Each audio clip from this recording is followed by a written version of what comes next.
Good morning students. Due to some problems I can't send video in last week, so sorry about that. And today we are start the paper second. Before that, there is a soil and its properties. I have sent the video of that, but there is no notes of soil and properties, so I also send the PDF of soil and its properties with today's lecture. म्हणजे याच lecture बरोबर मी soil and properties जो आपला paper first मधला topic होता तर त्याचा फक्त व्हिडिओ पाठवला गेला होता, त्याच्या PDF नोट्स पाठवल्या नव्हत्या. तर त्या नोट्स सुद्धा मी याच्याबरोबर या व्हिडिओ सोबत पाठवणार आहे. तर त्या नोट्स फक्त तुम्ही पेपर फर्स्ट मध्ये लिहायचे आहेत.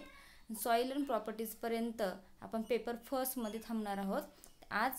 आजपासून आपण पेपर सेकंड सुरू करणार आहे, that is the vegetable growing and floriculture. इथून पुढे काही दिवस आपण पेपर सेकंड सुरू करणार आहोत किंवा चालू राहणार आहे. त्यासाठी तुम्ही पेपर सेकंडसाठी वेगळी नोटबुक केली असेल, नसेल केली तर आजपासून पेपर सेकंडसाठी वेगळी नोटबुक तयार करा. एक 200 पेजेसची वेगळी नोटबुक तुमची असू द्या. त्याच्यामध्ये सुरुवातीला सिलेबस आणि नंतर ज्या काही नोट्स व्हिडिओद्वारे किंवा PDF द्वारे येत जातात त्या नोट्स तुम्ही कंप्लीट करत राहायचं आहे, जेणेकरून तुमच्या नोट्स व्यवस्थित कंप्लीट होतील. Okay, so today we start the paper second, that is vegetable growing and floriculture. जसं पेपर फर्स्टमध्ये आपण अबाउट दी फ्रूट कल्चर बघितलं, फ्रूट ग्रोईंग बघितलं, तसं पेपर सेकंडमध्ये आपण व्हेजिटेबल्स म्हणजे पालेभाज्या आणि फ्लोरिकल्चर्स म्हणजे फ्लावर्स, अबाउट दी फ्लावर्स आपण बघणार आहोत किंवा शिकणार आहोत. So first see the syllabus of paper second. For the semester first, there is the first topic is the definitions of vegetable and olericulture. What is by vegetable and olericulture? So these are the definitions first. Then next topic is the nutritive value of vegetables in human diet or its importance. Then next topic, importance of leafy vegetable, types of garden, classification of vegetables according to the botanical names, plant part consumption, culture, season, season etc. Here is no transplanting. Then for the semester second, syllabus is the transplanting, nursery sowing, cropping systems and fertilizers and irrigation methods. So this is the all syllabus for the paper second. Very short syllabus for the paper second, and it is paper second is very easy as compared to paper first. But there are the only botanical names are very important. You have to recite these botanical names. आपण जसं पुढे जाऊ तसं ते botanical names पाहणारच आहोत. तर as compare to paper first, paper second सुद्धा खूप चांगला आणि सोपा आहे. जसं पेपर फर्स्ट आपण शिकतो त्याचप्रमाणे हा पेपर सेकंड सुद्धा असणार आहे. तर today's topic बघूया. Next topic is that is the definition of olericulture and vegetable. So you know that the definition of olericulture because we have already seen in the paper first. These are the olericulture, it is the branch of horticulture. So let's see the branch of horticulture which deals with the cultivation of vegetable crop is known as olericulture. So oleri means vegetables आणि culture means cultivation. तर आपण व्हेजिटेबलचं cultivation करतो ज्या ब्रांचमध्ये, तर त्या ब्रांचला आपण olericulture असं म्हणतो. Then next definition is that vegetable. आता व्हेजिटेबल म्हणजे पालेभाज्या आपण म्हणतो किंवा भाजीपाला म्हणतो. तर भाजीपाला म्हणजे नक्की काय? कुठल्याही भाजीपाला किंवा कुठल्याही गवताला आपण भाजीपाला म्हणू शकतो का? तर नाही. So here is the scientific definition of vegetable and it is that the term vegetable is defined as vegetable is applied to edible herbaceous plants or parts thereof which are commonly used for culinary purpose. बघा परत एकदा. The term vegetable is defined as vegetable is applied to edible herbaceous plants. म्हणजे it is applied edible herbaceous plant. Edible means खाण्याजोगं, herbaceous म्हणजे herbal plants जे आपली छोटी छोटी झाडं असतात तर त्याला आपण हर्बल प्लांट्स म्हणतो किंवा हर्ब्स म्हणतो. तर हर्बेसियस प्लांट्स किंवा parts of their of which किंवा त्यांचे काही प्लांट पार्ट्स आपण यूज करतो, commonly use for culinary purpose, म्हणजे शिजवण्यासाठी. आपण कोणताही भाजीपाला शिजवूनच करत असतो, तर डायरेक्टली आपण कन्झ्युम करत नाही, तर ते आपण शिजवण्याची प्रक्रिया त्याच्यामध्ये करत असतो. So that's why it is used as a culinary purpose. म्हणजे व्हेजिटेबल एक असं प्लांट पार्ट आहे किंवा असं हर्बेसियस प्लांट्स आहेत की जे इडिएबल असतील, खाण्याजोगे असतील, आपल्याला कुठलाही त्याच्यापासून त्रास होऊ शकत नाही, असे इडिएबल हर्बल प्लांट्स किंवा त्यांचे parts which are used for the culinary purpose, की जे आपण क्युलिनरी पर्पजसाठी वापरतो, तर त्याला आपण व्हेजिटेबल असं म्हणतो. The term vegetable is defined as vegetable is applied to edible herbaceous plants. हा शब्दातला महत्त्वाचा आहे. Edible herbaceous plants or parts thereof which are commonly use for culinary purpose. Culinary purpose सुद्धा हा शब्द महत्त्वाचा आहे त्या डेफिनेशनमध्ये, की ज्याचे काही असे प्लांट पार्ट्स असतील की आपण क्युलिनरी पर्पजसाठी यूज करतो. फॉर एक्झाम्पल तुमची मेथीचे आपण देठ घेत नाही, तर मेथीचा जो काही लीव्ज असतात ते आपण घेत असतो. रूट व्हेजिटेबल बघितलं आपण, पोटॅटो बघितलं तर it is a root vegetable, त्याचं आपण खालचं रूट घेत असतो. Potato is a roots also, म्हणजे जमिनीच्या खाली वाढतो त्याला आपण रूटच म्हणतो. तर पोटॅटो आपण यूज करतो. किंवा रॅडिश असेल त्याला सुद्धा रूट व्हेजिटेबल्स म्हणतात, तर ते आपण कन्झ्युम करतो. किंवा ब्रिंजल्स असतील जे ॲज अ फ्रूट असेल, ब्रिंजल, टोमॅटोचे, दीज आर दी फ्रूट्स, तर they are consumed as a culinary purpose by using culinary purpose. तर अशा प्रकारे जे काही व्हेजिटेबल्स आहेत तर ते आपण शिजवून प्रक्रिया करून आपण ते कन्झ्युम करत असतो. So that's why that herbal plants are called as vegetables. So you understand the definition of olericulture and vegetable. These definitions can be asked for 1 marks. Okay, then our next topic is the importance of vegetable in human diet. जसं की आपण importance of fruits बघितलं in human diet, म्हणजे फळांचं काय महत्त्व आहे human डाएटमध्ये, तर त्याचप्रमाणे इथे सुद्धा आपण importance of vegetable in human diet बघणार. It is a same question for the paper first and paper second. फक्त आपण पेपर फर्स्टमध्ये फ्रूट्सचं इम्पॉर्टन्स बघतोय आणि पेपर सेकंडमध्ये व्हेजिटेबल्सचं आपण इम्पॉर्टन्स बघतोय. So vegetables are protective food.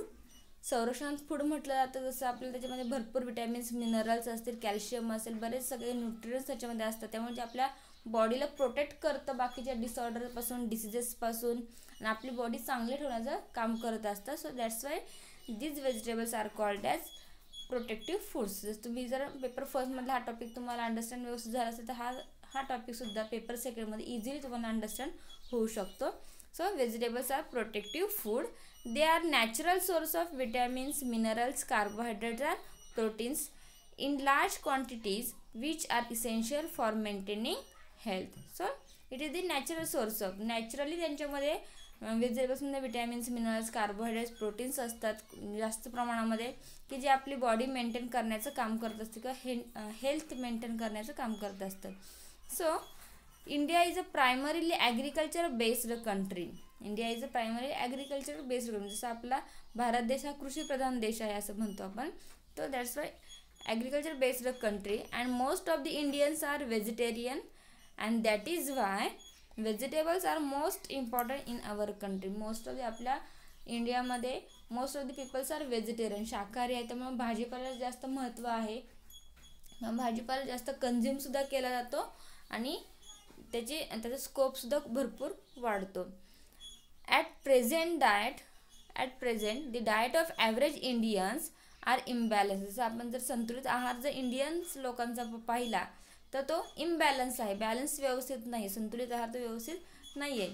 Because it contains mainly of cereals, की त्याच्यामध्ये most of the cereals contains असतात. And average Indian consumes 375 gram of cereals while the daily consumption per head of the vegetables and fruits in advanced countries is 316 gram and 362 gram respectively, but in India it is only 50 gram and 80 gram.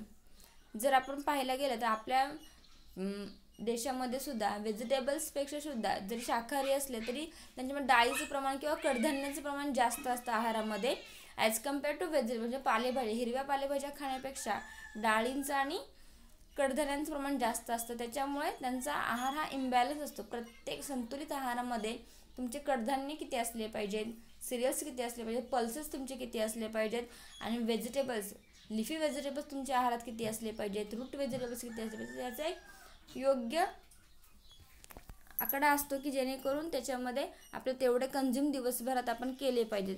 पण त्या प्रकारे Indians लोकांमध्ये नाही आहे की त्याच्या most of the there is the cereals and pulses. जास्त करून सिरियल्स, डाळी, कडधान्य वगैरे यांचा आहार जास्त प्रमाणात असतो. त्याच्यामुळे लिफी व्हेजिटेबल्सचा आहार कमी असतो आणि त्याच्यामुळे त्यांचा जो बॅलन्स आहार आहे तो संतुलित राहत नाही व्यवस्थित. जर कंपॅरिझन करायचं म्हटलं तर जर ॲडव्हान्स कंट्रीमध्ये आपण बघितलं तर फ्रूट्स आणि vegetables per head, vegetables and fruits म्हणजे प्रत्येक माणसाच्या पाठीमागे जर आपण बघितले, एका माणसाचं जर खाणं असेल तर फ्रूट्स साधारणतः 316 ग्रॅम फ्रूट्स कंझ्युम केले पाहिजे आणि 362 ग्रॅम म्हणजे 362 ग्रॅम व्हेजिटेबल्स आपण कंझ्युम केले पाहिजेत पर डेला. हे ॲडव्हान्स कंट्रीजमध्ये आहेत आणि it is a balance diet. But in India जर आपण पाहायला गेलं तर 50 ग्रॅम ओनली फ्रूट्स कंझ्युम केले जातात आणि 80 ग्रॅम व्हेजिटेबल्स कंझ्युम केले जातात. त्यामुळे ह्याच्यामध्ये बरंचसं अंतर आहे की आपला जो बॅलन्स डाएट आहे तो व्यवस्थित नाही आहे. तर ती गरज आहे की आपल्या इंडियन्स लोकांमध्ये व्हेजिटेबल्स किंवा लिफी व्हेजिटेबल्स खाण्याचं प्रमाण जास्त वाढवलं पाहिजे. To dietitians and individual person should consume about 115 gram of leafy vegetables, 115 gram of other vegetables and 75 gram of root vegetables. जर आपण डायटियन्सकडून बघितलं, जे काही संतुलित आहार सांगणारे डॉक्टर असतात त्यांच्याकडून जर पाहिलं तर साधारणतः आपले 115 ग्रॅम लिफी व्हेजिटेबल्स म्हणजे ज्या काही पालेभाज्या म्हणतो आपण, मेथी असेल, पालक असेल, चाकवत असेल, तर ह्या लिफी व्हेजिटेबल्स आपण 115 ग्रॅम साधारणतः कंझ्युम केलं पाहिजे. नंतर 115 ग्रॅम तुमचे अदर व्हेजिटेबल्स कंझ्युम केले पाहिजे. त्याच्यामध्ये तुमचे फ्रूट व्हेजिटेबल्स येतात, आणखीन जे म्हणजे वांगे असतील, टोमॅटो असेल, भेंडी असेल, चिली असेल, तर अशा प्रकारचे फ्रूट व्हेजिटेबल्स तर त्याच्यामध्ये किंवा फ्लावर व्हेजिटेबल्स त्याच्यामध्ये येतात अदर व्हेजिटेबलमध्ये. आणि 75 gram of root vegetables consume केले पाहिजे. साधारणतः 75 ग्रॅम आपण रूट व्हेजिटेबल कंझ्युम केलं पाहिजे. म्हणजे फॉर एक्झाम्पल पोटॅटो असेल, रॅडिश असेल, तुमचं कॅरट असेल, गाजर असेल, तर अशा प्रकारचे व्हेजिटेबल्स तुम्ही कंझ्युम केलं पाहिजे for the balance diet. But there is no good balanced diet for Indians people, and so that's why vegetables occupies only about 2.5 to 3% of the total cropped area in the country.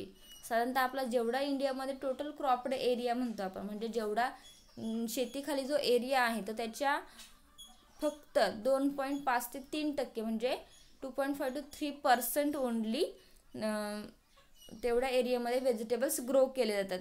तर ही सुद्धा एक खंत आहे की आपल्या पूर्ण देशामध्ये एवढा एरिया ॲग्रिकल्चर खाली असताना सुद्धा फक्त साधारणतः 2.5 ते 3% व्हेजिटेबल्स ग्रो केले जातात आणि त्याच्यामुळे सुद्धा मार्केटमध्ये व्हेजिटेबल्स कमतरता जाणवते किंवा त्याच्यामुळे माणसांमध्ये व्हेजिटेबल्सचं इम्पॉर्टन्स माहीत नाही आहे, महत्त्व माहीत नाही, त्याच्यामुळे आहारामध्ये सुद्धा कमतरता जाणवते. So we have to increase the total cropped area for the vegetable. तर व्हेजिटेबलसाठी तो क्रॉप्ड एरिया आपले इन्क्रीज केलं पाहिजे. शिवाय इम्पॉर्टन्स लोकांमध्ये जागृत केलं पाहिजे आणि ते जे काही व्हेजिटेबल्स आहे ते योग्य आहाराप्रमाणे आपण कंझ्युम केलं पाहिजे. जर योग्य आहार आपण व्यवस्थित घेत असेल, प्रोटीन्स असेल, कार्बोहायड्रेट असतील, मिनरल्स आपल्या शरीरात जर व्यवस्थित मिळत असतील तर आपल्या कुठल्याही प्रकारचा डिसऑर्डर किंवा डिसीज होऊ शकत नाही. And that's why it is a very insufficient quantity for the national requirements. पूर्ण देशासाठी जर आपण बघायचं म्हटलं तर 2.5 ते 3% हा जो टोटल क्रॉप्ड एरिया तो पूर्ण देशाला हे व्हेजिटेबल्स प्रोव्हाइड करू शकत नाही. तर so we have to increase the total cropped area. So this is all about our vegetables. So you can see the vegetables are very important for our life and for our human diet. जर आपण मानवी आहारामध्ये बघितलं तर व्हेजिटेबल्सचं खूप महत्त्व आहे. म्हणजे जर बहुतेक करून शाकाहारी जरी असले तर त्याच्यामध्ये सुद्धा व्हेजिटेबल्स आहार आपल्यामध्ये, लिफी व्हेजिटेबल्स आहार आपल्यामध्ये असणं खूप महत्त्वाचं असतं. They can contains the minerals, carbohydrate, proteins. जसं आपण फ्रूट्समध्ये सुद्धा बघितलं की प्रत्येक फ्रूट्समध्ये आपण इन डिटेल पाहिलेलं आहे की प्रोटीन्सचं काय काम आहे, प्रोटीन्स काय वर्कआउट करतं, कार्बोहायड्रेट्स काय वर्कआउट करतं. जसं कार्बोहायड्रेट आपल्या एनर्जी देतं, प्रोटीन्स आपली बॉडी बिल्डिंग करत असतं, बाकीचे जे काही मिनरल्स असतात, कॅल्शियम असेल, सल्फर असेल किंवा नायट्रोजन असेल, फॉस्फरस असेल, तर याच्यामध्ये आयर्न असेल, तर हे जे काही प्रोटीन मिनरल्स असतात तर ते आपल्या बॉडीमध्ये प्रत्येकाचं काम असतं की आपली बॉडी व्यवस्थित मेंटेन करण्याचं काम करत असतं ते. तर हे जे मिनरल्स आपल्या ते व्हेजिटेबल्समधून मिळत असतात, तर ते व्हेजिटेबल्समधून जर खाल्ले तर आपल्याला मिळू शकतात. व्हेजिटेबल्स आपल्या आहारात नसतील तर एखादी कंटिन्यू डिफिशियन्सी आपल्या पाठीमागे लागू शकते किंवा आपल्याला एखादा कंटिन्यू डिसऑर्डर होऊ शकतो. So that's Y these vegetables are very important for the human diet. So this is the about the importance of vegetable in human diet. I hope you understand about the importance of vegetable in human diet. This question can be asked for 2 marks. There is a again म्हणजे आपण next लेक्चरमध्ये importance of vegetable फक्त पण म्हणजे व्हेजिटेबलचं importance काय आहे तर ते सुद्धा बघणार. पण हे जे आपण इम्पॉर्टन्स ऑफ व्हेजिटेबल पाहिलं ते according to the human diet, मानवी दृष्ट्या हे इम्पॉर्टन्स किती महत्त्वाचं आहे तर हे आपण याच्यामध्ये पाहिलेलं. नंतर आपण इम्पॉर्टन्स ऑफ लिफी व्हेजिटेबल, फक्त पालेभाज्यांचं, हिरव्या पालेभाज्यांचं काय महत्त्व आहे हे सुद्धा आपण त्याच्यामध्ये पाहणार आहोत. तर ते आपण नेक्स्ट लेक्चरमध्ये बघू. So today we stop here. You have to write these all notes in paper second. Remember that today's lecture is of paper second. If there is any question then ask me. Okay, thank you.